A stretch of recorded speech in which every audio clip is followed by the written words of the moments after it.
Hello, magandang araw sa inyong lahat. Ngayon, pag-aralan natin ang slope of the line. Ano ba yung slope of the line? It is defined as the angle of inclination. So, ito yung kung saan ba nakapaling yung ating linya. Kung nakapaling ba siya sa kanan o sa kaliwa. Kung siya ba ay diretso na nakatayo o nakahalang. Okay? Ang inclination or slope of the line represented ng M, ng small letter M. If kung ang slope natin ay greater than 0, so ibig sabihin yan, ang ating linya ay nakapaling sa kanan. Okay? Kung ang ating slope M ay less than 0 naman, okay, ang ating linya ay nakapaling sa kaliwa. Okay? Ang M natin naman ay equal sa 0, ibig sabihin yan ay parallel sa x-axis natin. Okay? At ang vertical line naman ay merong undefined na slope. Okay? So, undefined ang slope ng vertical line.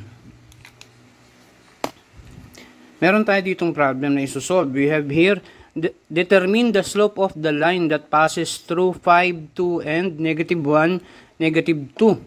So, hahanapin natin yung slope ng line. Pero itong linya na to dumaan sa 5, 2, and -1, -2. So, mapapansin nyo dito, pareho silang positive. Ibig sabihin niya nasa quadrant 1. Ito naman, parehas negative. So, ito ay nasa quadrant 3. Okay? So, let us solve this. Ang formula para makuha natin ang slope o ang inclination ng isang linya ay y sub 2 minus y sub 1 divided by x sub 2 minus x sub 1.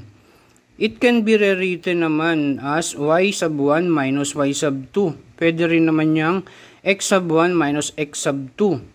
Dapat nga lang consistent tayo sa pag-a-assign ng values. Okay?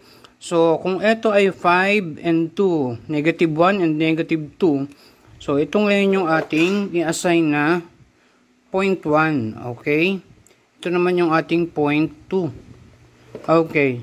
So, with this, meron tayong point 1. Ang point 1 natin ay nasa 5, 2. Okay? Ang point 2 natin ay nandun sa -1 at -2. Okay?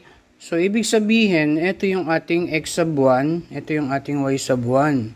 Ito naman yung ating x sub 2. Ito yung ating y sub 2. Okay? Substitute lang natin sa formula. M is equal to y sub 2 minus y sub 1. Ito yun, -2, di ba? Tapos, subtract natin y sub 1, which is positive 2 siya.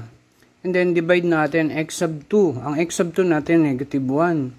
Minus 5. Okay? So, ang m natin, that is -6. Okay, so simplifying m, that is equal to, negative divided by negative is positive. So, this is 2/3. Yan ang ating slope or inclination of the line. So, ibig sabihin, kung ito ay 2/3, ang ating line ay nakapaling sa kanan. That is the inclination. It is more than or greater than 0.